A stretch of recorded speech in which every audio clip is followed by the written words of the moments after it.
There are few games like Alan Wake 2, and I am saying this because I know there are many games that I still haven't played, and thus giving them the benefit of the doubt.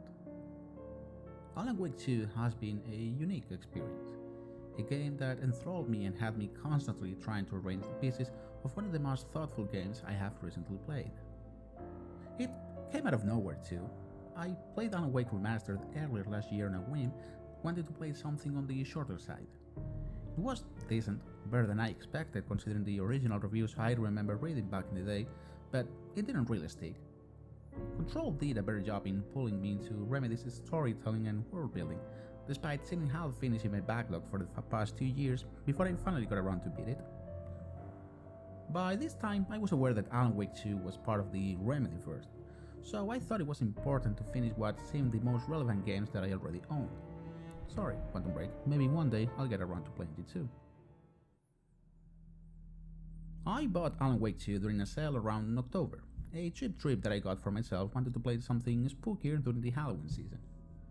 I wasn't planning on writing about it, not had much expectations other than it being a nice horror game to zip through. Well, here I am now, gushing over the game, over Sam Lake and Remedy for a tremendous job, well done, truly well done. It is rare to find games such as this, where layers of context and meaning are intertwined in a myriad of ways that I cannot untangle and instead have to bask in the normative bored from the creation of art and passion. A game where I spent hours going upon every nook and cranny finding pieces of a puzzle that kept growing each time a new piece was slotted in. As I was playing, I kept taking notes, first excited, then confused, and finally in awe. Then I would put the game down and go for a walk with my dog, and I still kept thinking about the game, about what it all meant, what it was trying to say in general, and what it said to me in particular. And yet, despite all the notes and thoughts, the truth is, I don't know what to say about Alan Wake 2. I feel like part of me is still trying to process it. I can see the pieces, even figure out how to arrange them, but when I do, the vision fades. Am I doing something wrong? No. Understanding isn't the point. Yet, it was my first instinct, proof that no matter how much the game has to say, it is important to learn how to listen properly. Ultimately, Alan Wake 2 is a story about stories, of tales turned reality and how they will consume us if we love them, as well as those around us. In it, the story is a prison. It's also a video game, and while the story is the highlight, there are other elements to cover that does help understand how the game achieves its unbearable highs and some of its lows. More than once, I thought that this whole endeavor might be a bit over my head. Maybe it is, I cannot be the judge of that, but I will try my best to tell you why I'm so glad I finally caught up with Alan Wake 2, and why I think you should too. Alan Wake 2 is a complicated game to talk about. Its structure and format is dizzying and confusing by design, a meta-commentary about writing featuring writers, manuscripts, plays, movies, and even a musical. There is an underlying theme beneath the waves of it all, ensuring that the narrative is cohesive, or as cohesive as such a story can be. It's hard to dissect, or classify and expose as a linear affair, since by its own admission, Alan Wake 2's structure is a spiral, a theme not only implied but directly referenced in many layers stacked on top of each other. Loops upon loops upon loops, reflected in the world as well as the gameplay. This is one of the best examples of a story that is best told in video game format, which is a self-referential element in and of itself, considering that control and free will is one of the game's themes. Characters aren't truly free due to a narrative where events are literally written in, and the underlying fact of being unaware characters in a video game, except for times when they do, as is the case in Time Breaker, the DLC episode dedicated to Quantum Break, where a virtual Sam Lake is directing a video game featuring Sean Ashmore, the actor who played Sheriff Tim Breaker in Alan Wake 2 and the protagonist of Quantum Break. In its opening scene, Lake tells Ashmore how, in some other reality, this is a video game and you are playing it right now. Then it goes to become a bonkers story of a reality-hopping hero going through several media formats as it tells a story that feels like the foundation for future Remedy games. You are a maniac, man. It is these small touches that truly give the game so much character, that make it a love letter to art despite what may be considered goofiness, or pretentiousness, or many other things. Being meta has gained popularity in the past decade, particularly in films that heavily lean to the breaking the fourth wall as its main shtick, albeit each in different ways. For example, Deadpool has become a recent pop culture hit due to it being constantly self-referential, breaking the fourth wall to address the viewer directly and presenting itself to the audience with a wink. Perhaps not as popular, but many times over a better movie, is Everything Everywhere All at Once, a movie that feels closer to Alan Wake 2 than what it might seem at first glance. You see, Everything Everywhere All at Once is intrinsically meta in the sense that, while there are no clear fourth wall breaks and no character speaks directly to us, it is constantly self-referential within its own fictional universe, each plot and character tangled with each other in what can only be described as worlds within worlds. Alan Wake 2 feels more like that. It is no coincidence that both feature some sort of verse, whether it's the Remedyverse or the myriad of fictional realities interconnecting in Everything Everywhere All at Once.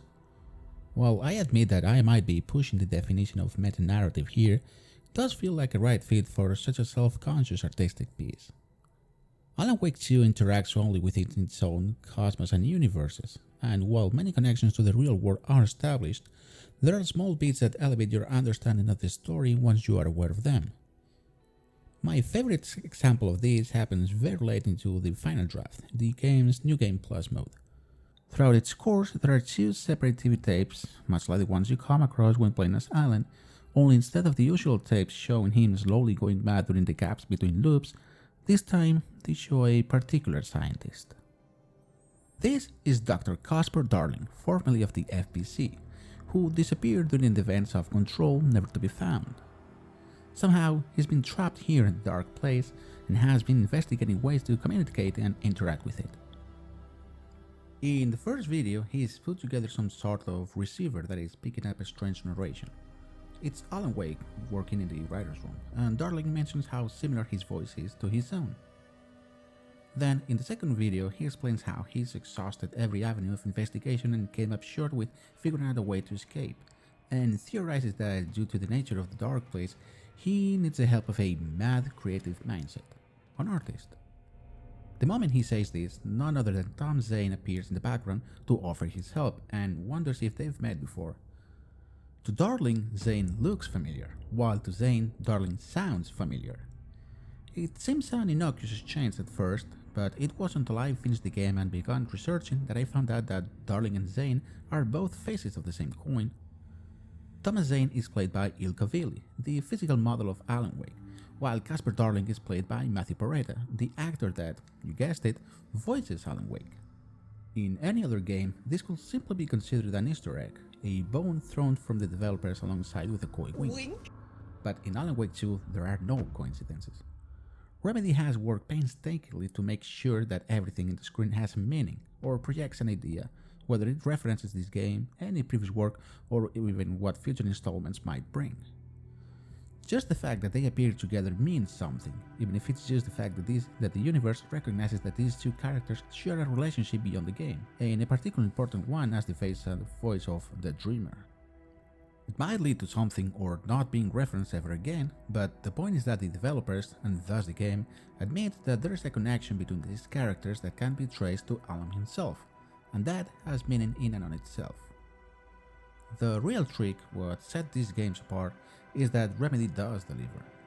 The story of Alan Wake being trapped for 13 years mirrors that of the game developers, and that has allowed the final artistic piece to shine. Because this is art, as much as it is a story about art, of artists struggling to create the right art, if such a thing even exists. Alan Wake 2 begins with two FBI agents arriving at Bright Falls to investigate a series of ritualistic murders around the Calder Lake area. They are Alex Casey and Saga Anderson, and this is not the first time they've been down this winding road. Saga will be one of our protagonists. She is a talented and respected profiler who seems to have a gift for solving puzzle cases, a very handy skill for the one ahead of her. Nightingale, an FBI agent that went missing 13 years ago, has just been found, tied to a table with his heart ripped out, a reminiscence of how in Alan Wake 1 the main villain had a hole where her heart used to be. It doesn't take long for things to go wrong, and when Nightingale suddenly wakes up from the dead and starts swinging, things get very unreal very fast.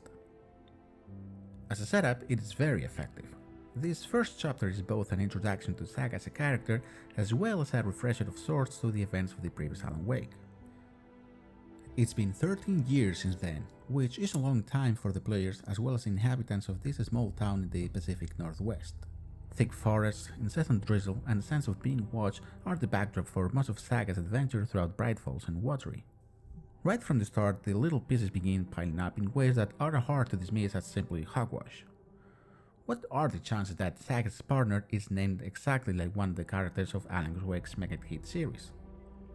How come Rose, a waitress from the local cafeteria, recognizes Saga as if they were old neighbors, and why does she think her daughter is dead? The forces of the Dark Place are always working around Cauldron Lake, and it doesn't take long to grab Saga and turn her into an unwilling participant of the horrors born from its influence. Bit by bit, this grasp keeps tightening around her, changing the memories of the townsfolk and creating evidence of a non-existent past in Watery, one that Saga does not remember, but that with each passing hour appears to become more and more concrete, until eventually the fiction seeps through reality. Of course, this is the actual setup for the whole story and its narrative arc, as well as the meta-narrative elements sprinkled on top, beneath and all around it. Cauldron Lake is the gate between our world and a different dimension, a place that appears to be made of and resonates with the stuff of nightmares and creativity, the Dark Place. This gate is always cracked open, and unfortunately for these random communities, a dark entity lives within, anxious to expand this area of influence. Alan Wake calls this force the Dark Present. It's not the most glamorous of names, but then again Alan Wake was never a glamorous writer, which of course is the crux of the whole game. Alan Wake faced against the forces of the Dark Presence back in 2010, when it kidnapped his wife Alice and forced him to write a story that would break the shackles of the lake's influence. Wake managed to beat this avatar, but in order to save Alice, he had to ensure that the story he wrote conformed to genre conventions. As a dark nightmarish force, a horror story is suited best, and a horror story does not get a happy ending. There is always someone who has to pay the price. This ended up being Wake himself, swapping places with Alice and in turn getting trapped in the Dark Place. He has made many attempts to escape, but his own writing hasn't been enough, particularly when pitted against a realm that feeds off of his misery and a double born from his worst thoughts and impulses, Mr. Scratch, that seems to be constantly looking for him to finish their liberation story. Who knows how many attempts, how many drafts and discarded stories Alan Wake wrote during these 13 years, but eventually he was trapped within his own story, both figuratively and literally, stuck in a loop without the skill to break out of it. We also play as Alan Wake, although technically it's a version of him. See, Alan Wake is always in his writer's room, which can be accessed at any time with the press of a button, and this is seen as him taking a break from writing so he can pace around in his physical form. To interact with the outside, he writes stories and inserts himself into them as a protagonist, then returns with the gained knowledge to keep iterating upon the story on a constant basis. The main influence of this avatar is Alex Casey himself, the protagonist of all those hard-boiled, cynical novels that gave Alan his fame. This is how he explores the Dark Place, which has morphed to take the form of a rainy New York night, its street filled with neon lights and an impossible amount of graffiti throughout every conceivable surface, most of which appears to have been put out there by Wake himself to send messages to himself. Messages that will not go heeded. Thematically, the story is built around two manuscripts penned by Wake's hand. Return is the one featuring Saga, taking place around Bright Falls, while Wake will play throughout several drafts of Initiation, a prequel to Return. The twist is that Return was already written and Wake couldn't get his hands on the original manuscript, forcing him to write Initiation as a prequel to help guide the events of Return to a more favorable conclusion. We're barely an hour in and the game is already a dense mass of symbols, loops and metafiction reference that is hard to untangle. A mass that will only grow from there, swirling, increasing in scope, both outwards as the influence of Return keeps pushing the events of the plot forward, and inwards while Initiation attempts to frame them and reel its power in. This pool of opposite forces, this narrative tug of war, morphs out the ubiquitous spiral that is ever present throughout the game. Since the Dark Place operates on dream logic and is malleable by the works of art, It is no surprise that even analogies and metaphors find their way into a tangential reality. Take the spiral, the symbol most prevalent throughout the game, which manifests regularly in different ways. As Saga, you come across them inside the overlaps, journeying through loops 3 times as you make your way towards its crescendo. As Wake, you go through several initiation drafts. The whole story ends in a beginning, with Alan supposedly dead, only to wake up one more time in the back room of a talk show. It is no coincidence that it is called In Between with Mr. Door. After all, its main purpose is to fill the void between loops. The story is comprised of many of these repetitive elements, analogies, metaphors, and pretty much every figure you can think of. Repetition is a theme that reinforces the ideas upon which the story is propped up. Every character plays at least more than one role, echoing through the different versions of themselves in past stories, such as Cynthia Weaver and Rose Marigold, or as an access of different Remedy games like Ati and Team Breaker, or as an anchor to guide you through the darkness like Thor and Odin Anderson.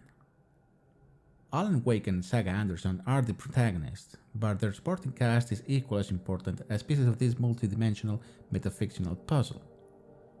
In a story with so many layers, it is of no surprise that even the lowliest of references has significance to the events of the game in some shape or form. Certainly, the most prominent one is Alex Casey, who, in typical Remedy fashion, is voiced by the late James McCaffrey, but utilizes Sam Lake's mocap performance and likeness. As Saga's FBI partner, he is a sour, grumpy detective who has taken an interest in Alan Wake's case. He is also named like the detective in Wake's Noir bestseller novels, a fact that his FBI's colleagues used to taunt him. That alone will be way too much of a coincidence and raise eyebrows for most players, but the game goes so much beyond in setting up this character. While playing as Alan Wake, you can find in echoes of Alex Casey that push the plot forward. During the second talk show scene, Mr. Door presents Sam Lake as an actor that will interpret Alex Casey in a movie that we never get to see. Or perhaps these are the echoes that we keep finding around. A direct reference to the existence of Sam Lake as a self-insert into his own world. Now we're in trippy territory, with Sam Lake / Alex Casey punching way above the supporting character level.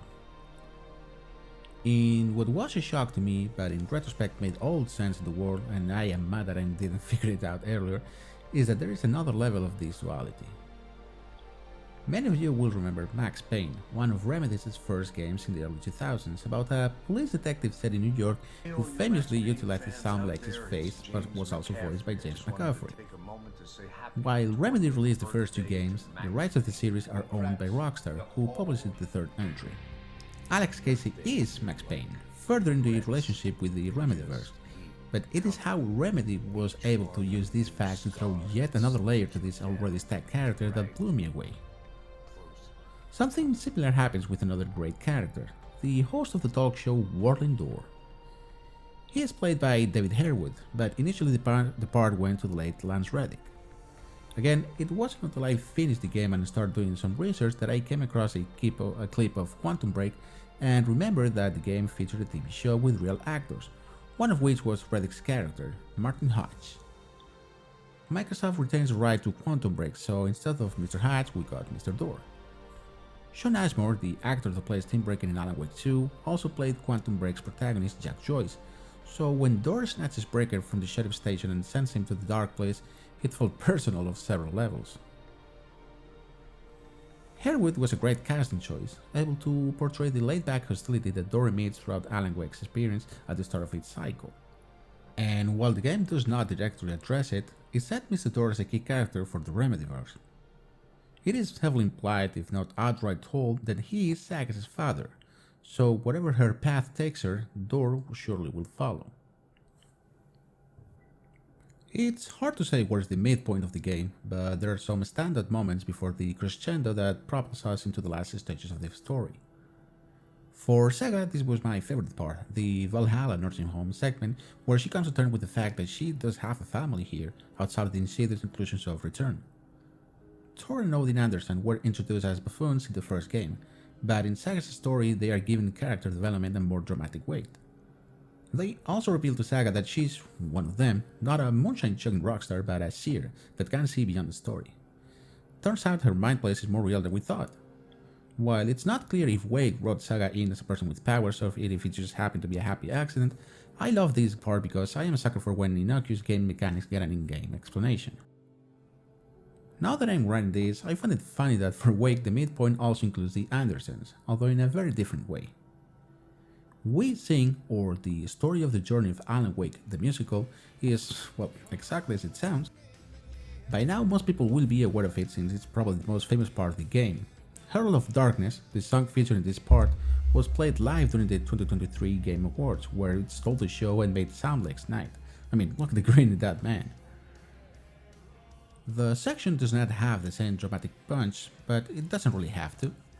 Its main purpose is an excuse to dump some lore into the players, and this way both new and returning players will get a kick out of this unorthodox sequence with a banger song. Of course, this isn't the only musical sequence in Alan Wake 2. At the climax of Saga's arc, the old gods of Asgard drive down to the lake's shore to play Dark Ocean Summoning and conjure up Alan Wake from within Cauldron Lake. It's a spectacle of a fight where your only mission is to survive until the song is over, while a magical projection of the band's younger members, the ones that play in Musidor's show, hang literally from the sky. At this point, musical acts appear to have become a thing for Remedy, considering Control's Astray Maze terrific sequence. Even Ati gets some karaoke time with Yotun Yu, or Nightless Night. Since we're on the topic of music, I have to say that Alan Wake 2 has a terrific soundtrack. After each chapter ends, a song will play out, the result of a songwriting retreat hosted by Remedy, where they flew several musicians to Helsinki to create songs for the game. And boy did they succeed. I have been listening to the game's OST for the last couple of weeks and it slaps. Not only are there great songs, they are cleverly used at several points as anchors across playable segments, like with Ati and Yutunyu. You hear this song play during Saga's second overlap scene, which resonates with Wake's cinema section where you can actually see the full projection of Yutunyu, a short movie featuring Alex Casey mirroring the events of Alan Wake 1 and 2. Ati and the Janitors perform the theme song, named after the movie, and the fact that it appears in the background during Saga's section establishes the connection between these two scenes. This also happens with the Valhalla Nursing Home / Ocean Views Hotel section, where as Alan you hear a song playing on a radio that turns out to be a plot point during Saga's section. Anger's Remorse, written by Thor Anderson, is a heartfelt apology about the events that drove her daughter and granddaughter away from him. The way this works and why it's interesting is because it signals how both timelines are linear. The game has two separate narratives that overlap, but you can play them at your own leisure. Power through Wex's part first and finish Saga's, the other way around, or keep switching characters on one of the janitor paddles found in save rooms, through which you hear an instrumental version of Yotun Yu, of course, and trade chapters in. The game is designed for however you prefer to play it, which is a neat accommodation that again leans into the fact that you are playing two stories that feature each other until both paths cross and events intertwine in a more direct manner. At the last stages of the game, the protagonists switch. Alan Wake is free from the dark presence and back in Bright Falls, while Saga is thrown into the lake and trapped in the dark place. This is pretty much the end, so the game doesn't really do much with this switch and proceeds to taper onto the final scene. While I wasn't disappointed, I do feel that the ending is the worst part of the story, a trait that Control also shares. Throughout the story, all these questions have been piling up, increasing the stakes and the tension, culminating in a frantic and powerful set piece. But it feels like it arrived a bit too soon, a small misstep that ruins the harmony of the game and forces the resolution to linger on for longer than it wants to. The rhythm is off, the pace is uneven, and so you stumble to the finale while deflating rather than gasping. As you might expect, the game ends in a pseudo cliffhanger that is its own setup for a new start of the loop. Alan and Saga get their hands on the Return's manuscript and change the ending, forcing the Dark Presence to invade Wex's body so that Saga can shoot him with a bullet of light, the ultimate price to freedom from the horror story. Except we know this isn't the end of the story, only the current loop. When you start a new game, this is where you begin, with Alan in the wound pouring light out of his forehead while he says, back to the beginning. Unless, of course, you play the final draft. Released as free DLC a while after the game's release, the final drop is the culmination of the spiral. The first time the credits roll, you are met with one of Alice's recordings where she opens up about what has been going on.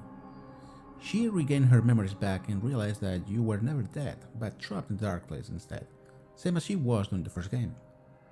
Everything you see during each visit to Parliament Tower was a half-truth, a well-decorated story meant to guide you towards a single goal, all while ensuring that you have the tools required to succeed. Inch by inch, word by word, Alice is steering the story into a concrete result, an ascension into the light, the upwards resolution of a loop. To be frank, most of the game is exactly the same. You go through the same events of the game, with slight alterations to some lines, a couple of new novel pages scattered around, and some separate TV shows, but overall there are small additions that provide some coloring around the story, slight suggestions rather than big sweeping changes. It makes sense when you think about it. With each loop, small changes are introduced little by little, and big sweeping changes will contradict the whole point, unraveling the story and Alice's efforts. The biggest change is the end itself, of course. The narration changes, going from Alan having doubts about this being the end to him finally understanding that this is the end of the spiral, as well as how it began. It is the final brochure, and at the end of it all, Alan Wake comes back from the dead, a miracle illuminated, and proclaims himself the master of many worlds. This is how Alan Wake 2 ends, but it is far from the ending of the series. The game ends with more questions than it began with. What is the deal with Mr. Door? He was strangely absent from the ending, and all evidence points towards him being the main figure for future games. And what will happen with the collaboration between Zane and Dr. Darling? As two aspects of Alan Wake, will their union create a new double, a la Mr. Scratch? And what exactly is Alice? I mean, she's been around hiding, as proven by the fact that she stole the clicker from Scratch after using it and he never realized. So with Alan free, surely he will go to Zephyr, right? No, Remedy has a chance of doing something incredibly funny here, with permeating the loop by making the next Alan Wake about rescuing Alice from the dark place, same as in the first game. In any case, there's still much more to be told, and I for one await eagerly for Remedy's next game. I have dedicated a lot of time to the story because it is by far the most important and impressive part of the game, a trait that I have found that most Remedy games share. But this is a video game, and thus I have to give consideration to this side of the craft because the gameplay is what you will experience for the vast majority of the time holding a controller. Alan Wake 2 is a psychological survival horror game, this time diving deeper into the genre than with previous installments. Alan Wake 1 was hardly considered a horror game and the gameplay didn't do much to support it. And Control had the vibes but no element that enhanced the thrill and horror of moment-to-moment gameplay, being more concerned with its atmosphere of empowerment. This time, the game took cues from the recent wave of survival horror games that have come to prominence in the past years, mainly from Capcom's Resident Evil 2 remake. From the third-person camera, the animation style to the UI, Alan Wake 2 does wear its influence in its cuffs while retaining the main element that distinguished it from its peers back in 2010.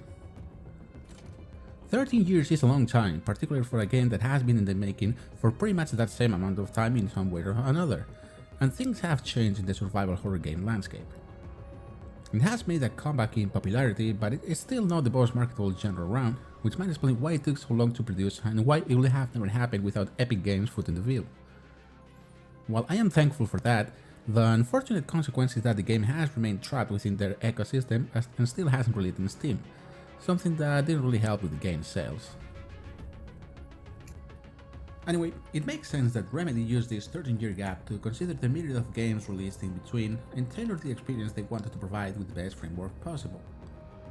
Resident Evil was a good choice, anyone who has played the remake can attest to it, but unfortunately Alan Wake 2 doesn't do much else with it. Light as a weapon makes a comeback, which is the most defining element of the first game, but not much else has changed there. Flares, flashbangs, and the trusted flashlight returns to the repertoire, which has also expanded. There is a proper inventory now, including a box where you can drop off and retrieve items from, which is handy when juggling so many items. Ammo, 3 different healing items, flares, and similar light creating items will crowd your inventory very quickly. But while both characters control the same way, they have different experience gameplay-wise, so let's cover them both. Saga spends most of the time around Cauldron Lake, a dark, gloomy forested area similar to the first game. As an FBI agent, she is the one given the more action-oriented role. obtaining most of the weapons and facing most direct encounters. And as a professional investigator, it also makes sense that she gets to do most exploring around. Each of the main areas available in the game have some parts blocked off until you finish each of the corresponding overlaps, at which point the water recedes and you get the chance to explore the whole area at your leisure. These side areas are small additions, usually hiding a cache or a puzzle for extra rewards. They're fine, but well, there isn't much to add to that, they're just fine. By the time I was finishing up my first playthrough, I was tired of them. While I get the intention and appreciate being encouraged, ultimately the whole experience feels a bit bland, more like an MMO fetch quest than anything. I believe this comes down to the other rewards available being ammunition and similar items. Sure, it's nice to have them, but it's not like you are desperate for them, at least not in normal difficulty, and they allow you to quickly hoard ammo and first aid kits like a prepper. I did most of them early on, and I had like 4 or 5 stacks of rifle ammo by the time I got the weapon, which make it impossible to run out of it. With Wake something similar happens, but the context is different. When searching the neon-lit streets of this dreamy New York, you quickly realize that there isn't much area to cover really. Some of the interior sites are a bit larger, but overall the dark place isn't very expansive. This limits the exploration. There is some, but condensed around the places you visit through. A small corridor down here, a ladder up there, but nothing much else really. This is fine because Alan needs more on the nightmarish horror part, where claustrophobia sets in while surrounded by myriads of enemies that come from any angle. With a caveat, of course. The dark place is filled with shadows, the core essence of Alan's most self-destructive thoughts. However, not all of them are immediately dangerous, only certain shadows are hostile, and very few encounters are set up in advance. The great touch is that these shadows are triggered by sound and especially light, so turning off the flashlight helps you sneak by some of them, which creates very tense moments while you slip by some enemies by the skin of your teeth and save precious bullets in the process. While both parts can feel very different, and they certainly were designed to present different moods and challenges, my main issue with them is the poor variety of enemies throughout. The vast majority of enemies you find are human-like creatures that can be put into 3 categories. The regular Taken, which are about 90% of the encounters, the heavy one, and the fast annoying as fuck one. Only a Saga you encounter, by my calculations, 4 enemies that are different, a sort of shadow with 2 torsos mirrored as if it was submerged in a pool of water. If you check the in-game tutorial, there are many types of enemies listed there, but almost every single one of them feels very similar, which gets boring quickly, and I wish there was more variety, both visually and gameplay-wise. It feels weird that the game has put so much effort and detail into almost every nook and cranny of the game, tailoring the environment and the story of each character, yet none of this reality-bending creativity was materialized in a more interesting enemy design. They do the trick, but it just feels bland. In more than one aspect, I feel like the gameplay is the hardest part for Remedy to nail, mostly because that's exactly what I thought after finishing Alan Wake 1 and Control. It feels serviceable, generic, but lacks the flash of creativity that the narrative presents, with one exception, the Angel Lamp. Alan Wake segments makes use of a lamp that captures light from one source and translates it to another receptacle, which usually triggers a bizarre change in the architecture surrounding it. This can lead to some puzzles where you have to juggle around light sources to keep moving forward, knowing that each time you snuff one of them, you become vulnerable to the forces of darkness. There are great environmental moments that truly take advantage of the creative capabilities of the Dark Place to enhance the gameplay experience, and I do wish there could be more of them. Both Washington and the Dark Place are littered with points of interest that you can find lying around, similarly to how in Alan Wake 1 there were these thermos all over the place. They felt like a nightmare to find, and I wasn't even looking for them, so I can understand why the game provided a more diegetic explanation to mark them on your map. Saga eventually finds a list of all the cult caches when she finds their headquarters, and as Wake, Team Breaker has a map on each room you visit. What isn't marked are the new upgrade elements that you find scattered around. The substitute to the thermos, albeit with a more direct result. Saga keeps coming across these Alex Casey lunchboxes with story fragments in them, which she uses to upgrade her arsenal. At first, it might feel a bit weird, but after some thought, it does make sense that her upgrades are powered by fragments of the narration, particularly because each time you learn an augment, there is a small Wake narration, as if the upgrade materializes from Alan's intention of helping the hero of his story. On the contrary, as Alan, you find these word clusters lying around that you have to shine a light on. Each of these improve an aspect of Alan, not just his arsenal but things like his stealth or how often he's spotted by hostile shadows. At the beginning of the video I mentioned how I played Alan Wake 1 on a whim, and then finished Control after sitting in my library for more than a year. Back then I was only mildly aware of the connections between the series, and mostly because one of the game's trailers featured Atty, so I thought it'd be best to play them first. It was, since the overlap between these two series is enormous and provided with much needed context to understand some of the bits and smaller references scattered throughout. According to the game's FAQ, and I quote, Alan Wake 2 is a sequel but set up as a standalone experience. Newcomers can enjoy the thrill ride with no past knowledge of the previous game, end quote. This is strictly true, but it is such a disservice to what Remedy has crafted and conceived with Alan Wake 2 that it feels almost a waste to play through it and experience the story without the foundation provided by the myriad of threads the developers have pulled to weave this tapestry. Take for example Alan Wake American Nightmare. While not numbered, it is a sequel to Alan Wake 1. In it, you play as Alan Wake attempting to escape Dark Place in what is probably one of the earliest drafts of Return. The whole game is built around narrative loops and it features Mr. Scratch as the main villain, much like Alan Wake 2, and although we eventually defeat him, the end of the game is so ambiguous that it's hard to take it at face value. It did okay commercially with average reviews that mostly praise the gameplay and pan the story in a reversal from the first game's reviews, and yet the game is pivotal to truly understand Alan Wake 2, particularly when you consider that some of the tapes you find when playing as Alan show him wearing the same outfit as in American Nightmare. I am saying this not as a warning, after all I did play the game with limited knowledge and I was still able to understand everything going on, but as advice. Even if you have already played Alan Wake 2 and have no intention of playing anything else, at least go watch a recap of all the Remedy games. I guarantee that you won't regret. If, like me, perhaps you've already played Alan Wake 2 but wasn't aware of these elements, there's one place which could help you catch up. This is not a Calgogy-based Alan Wake series retrospective, and it is a very thorough and in-depth commentary of the series spanning all Remedy games because, well, they are all more interconnected than I ever thought. Meanwhile, I had to make educated guesses utilizing second-hand knowledge. For example, my only interaction with Max Payne was all the way back in the early 2000s when magazines still shipped with demos, and I played this underground part over and over without really understanding the mechanics. Yet I had no idea how pivotal this character and game was to Alan Wake 2, not because it's an Easter egg but because it was meticulously planned. Noah's video filled the gaps of knowledge of what I was missing, like how important American Nightmare or Max Payne 2 are to understanding what Alan Wake 2 tried to accomplish. I don't want to sound too fanboyish, but watching it did elevate my understanding of my lacking experience to a whole new level.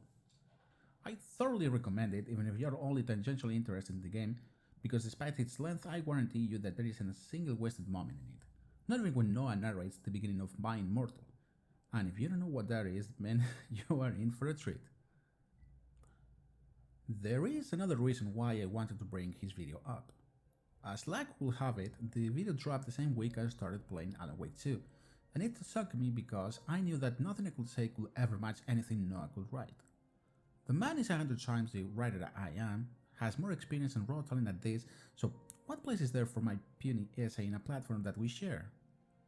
Took me a while to finish both playthroughs of the game plus the DLC, so I couldn't watch his video until about a couple of weeks of me writing this. And of course, it was everything I thought it would ever be and more. Even if it didn't take me forever to play a game, finish a script and edit a video, if I release this now, would it feel like I'm attempting to copy him? Well, does it? I'm writing this and read it to you now because it got me thinking. I know that I was already planning on making my next video about Alan Wake 2, but you cannot know it.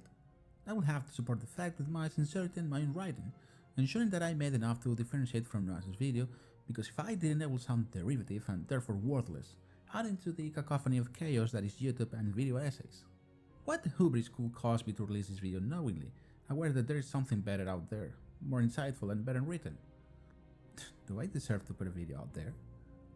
Am I good enough? Then it hit me.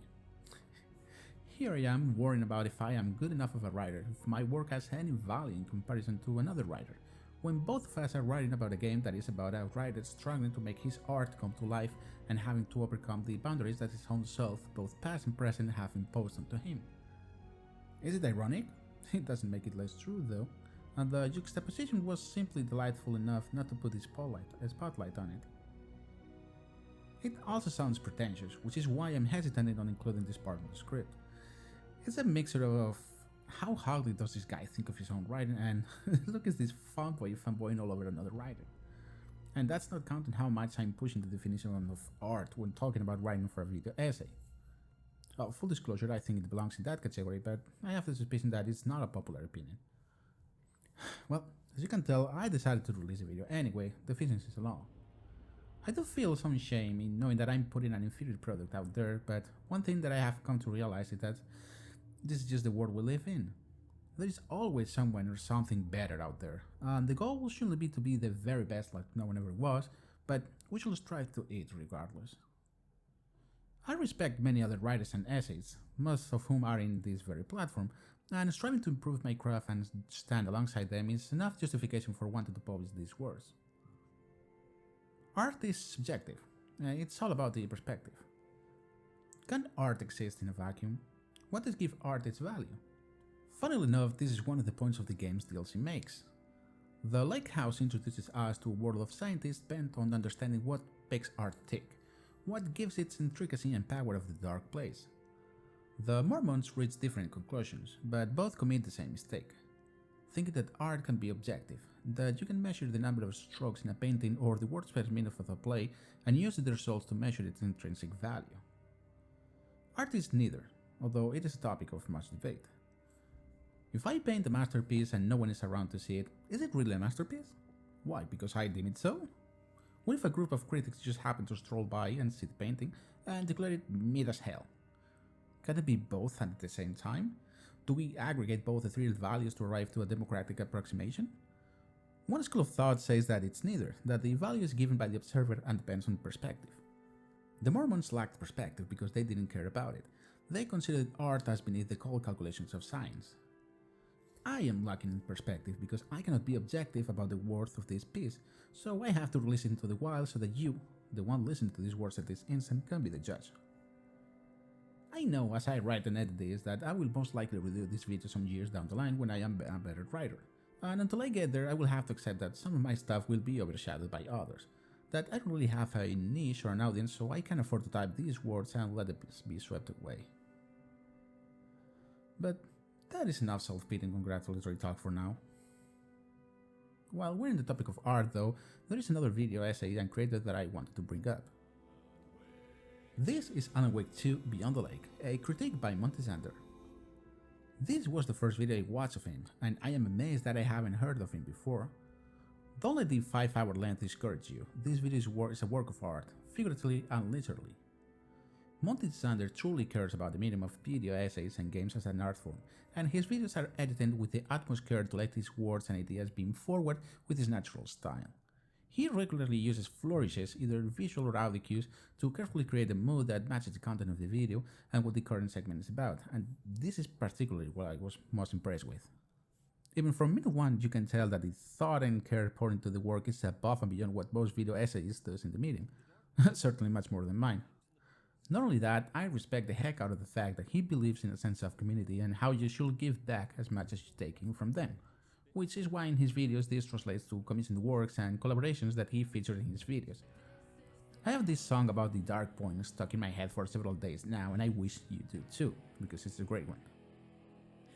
If 5 hours is too much for your taste, could I interest you in a shorter video that is still very well produced? The only caveat is that it's about Control rather than Alan Wake 2. I know, I'm cheating a bit, but hey, this is my video after all. The video is called Weird Games Are Unforgettable by It's Todd Brooks, and it talks about the wonderfully bizarre atmosphere that Control emits. It's a nice short essay about the game, but I really enjoy the style and cinematography, which I know is wild to say, but you don't always get to see someone recreating the weird Hotline echoes or the CRT aesthetic while imitating Dr. Darling. It's definitely worth a check. And here we are at last, the ending of the video. If you made it here, I want to thank you for sticking with it. I know that I made a weird tangent and went a bit personal at one point, but considering the topic at hand, it felt reasonable to put it in there. Alan Wake 2 was probably my favorite game that I finished in 2025, and as I already mentioned, it was a happy accident that I'm very glad I committed. Remedy Games has created something truly unique here. Well, They've been doing so for many years, but I wasn't aware of it until I finally caught up and was able to dive deeper into the lore and check what other people had to say about it. It was a very grateful surprise. One of those moments where I'm glad I commit to this weird rule of avoiding as many spoilers as I can when I am interested in something. There is a kind of magic in discovering things for the first time, in being hit in the face with a twist or a reveal or learning some crucial information that completely turns everything upside down.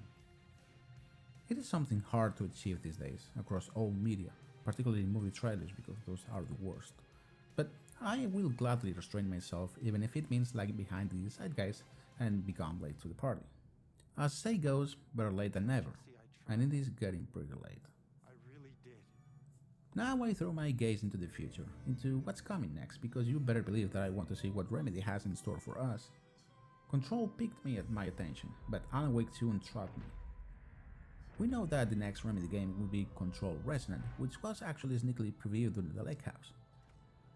My only hope is that the gameplay mechanics are a step up, since I feel this is the area that Remedy could improve the most, but other than that I am very much looking forward to the continuation of this wild and crazy series. Thank you for watching.